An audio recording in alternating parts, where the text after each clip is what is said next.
The rush. Oh, it is a Saturday night in October. You are 23 years old, and your friend pulls you through the sliding glass doors of a casino for the first time. The noise hits you before anything else. The shrieking of slot machines, the sharp crack of chips, the low roar of 100 simultaneous conversations. The air is cold and smells faintly of cigarette smoke and carpet cleaner. There are no windows. There are no clocks. That detail will matter later. You sit down at a slot machine mostly because you don't know what else to do. You feed in a $20 bill and press the button without thinking. Nothing. You press it again. The reels blur and lock. 3 sevens. The machine screams. The lights cascade. $180 spills into your credit balance, and something fires in the center of your brain that you have never felt before. It is not the money. You understand that immediately, even if you can't articulate it. It is the sensation of total electric possibility compressed into a single second. The world outside the rent you owe, the job you hate, the text you never sent evaporates completely. There is only this moment, and the next spin, and the one after that. You cash out at $160 profit. You buy the first round of drinks. You laugh the whole way home. You lie in bed that night replaying the lights, the sound, the feeling, before you finally fall asleep. You are already thinking about going back. The system. By the following spring, you have returned 11 times. Your running total, if you are honest about it, sits at roughly negative $300. But you have decided this is simply the cost of entertainment. No different from a concert ticket, no different from dinner. You tell yourself this with great conviction. You have also, by now, developed a system. You've watched videos online. You've read about betting patterns, about volatility ratings on slot machines, about when to walk away from a blackjack table based on the running count. You believe, genuinely, completely believe that you understand something the average gambler doesn't. This belief is important. It transforms a vice into an intellectual exercise. You are not losing money. You are conducting research. Your friends invite you out on a Friday night. You tell them you're tired. Instead, you drive 40 minutes to the casino alone and sit at a poker table until 2 in the morning. You lose $200. You drive home in silence. So you don't mention the casino to your friends. Not because you're ashamed you aren't, not yet, but because you already sense, somewhere below conscious thought, that they would not understand. They would ask questions. They would use the word problem. They would be wrong, of course, but the conversation would be exhausting. You start keeping a notebook, wins and losses, tracked meticulously. After 3 months, the numbers tell you that you are down $600. You close the notebook and put it in a drawer.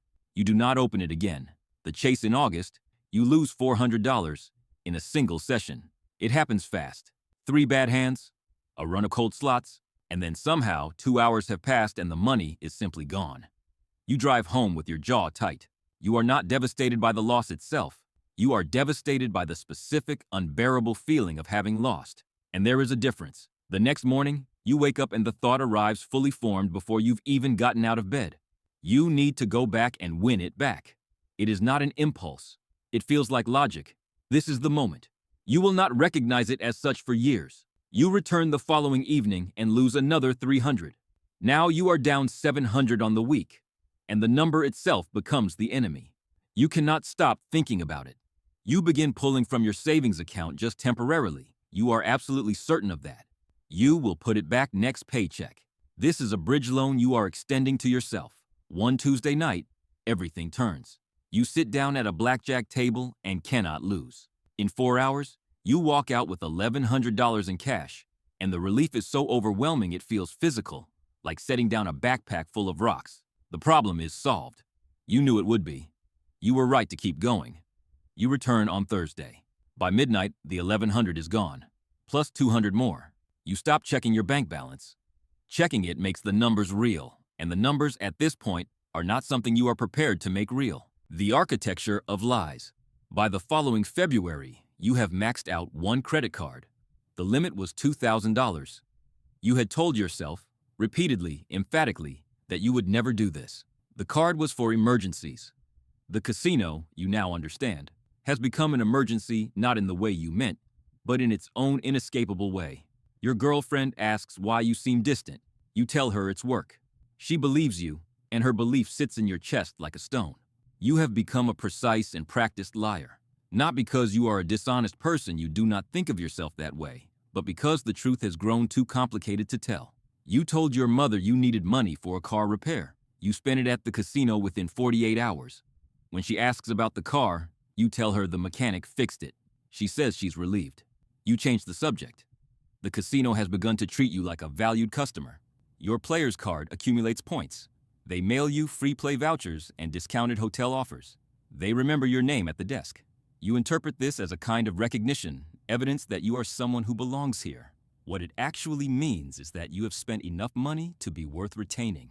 The casino's entire architecture, the lights, the free drinks, the windowless rooms, the clocks that don't exist has been precision engineered for a single purpose, and you are fulfilling it exactly as designed. Some nights you sit in the parking lot for 20 minutes before going in. Some nights you sit in the parking lot for 20 minutes after coming out, unable to face your apartment. Inside, everything still feels possible. Outside, there is only the cold weight of what you've done. You are carrying, at this point, $14,000 in debt. You have not told a single person on earth. The bottom. The end comes on a Tuesday in March, the way catastrophic things often do quietly, in the kitchen, over a stack of bank statements your girlfriend found in the drawer while looking for a pen. She doesn't cry. She is simply, utterly still. She reads the statements, and then she looks at you, and the look on her face is not anger. It is the look of someone who has just understood something and wishes they hadn't. Every lie you have told over 14 months comes apart in that kitchen in under an hour. She leaves 3 days later. She takes the dog.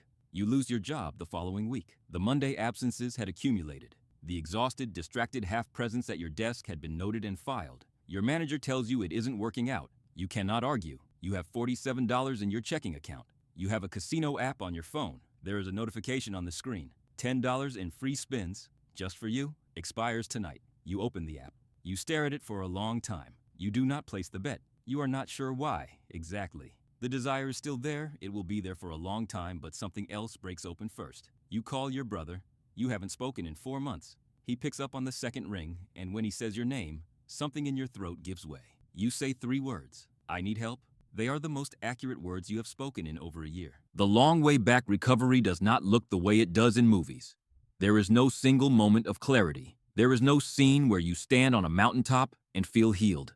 There is only the same decision, made again and again and again at 10 in the morning when the app notification appears, at 9 at night when you drive past the exit on the highway, at 3 in the afternoon when the boredom becomes a physical ache and your brain suggests, very quietly, just once more. You go to Gamblers Anonymous. You sit in a church basement on a folding metal chair and listen to a 58-year-old man describe your life back to you in precise detail. The relief of being understood truly, completely understood by strangers, is something you were not prepared for. You sit down with a financial counselor. The number written on the page, $23,400, in total debt, makes you briefly unable to breathe. But there is a plan now, a real one, with dates and payment amounts, and a final line that reads 0.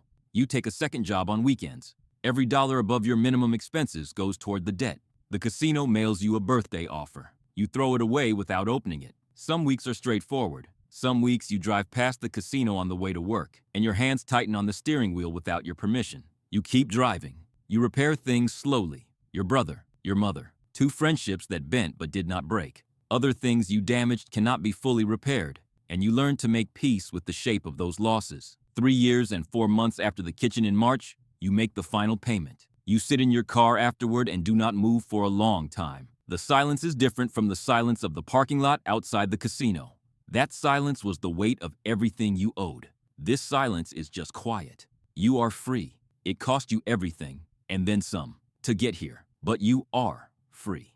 Gambling addiction affects an estimated 10 million Americans. The National Problem Gambling Helpline is available 24 hours a day. 1-800-522-4700.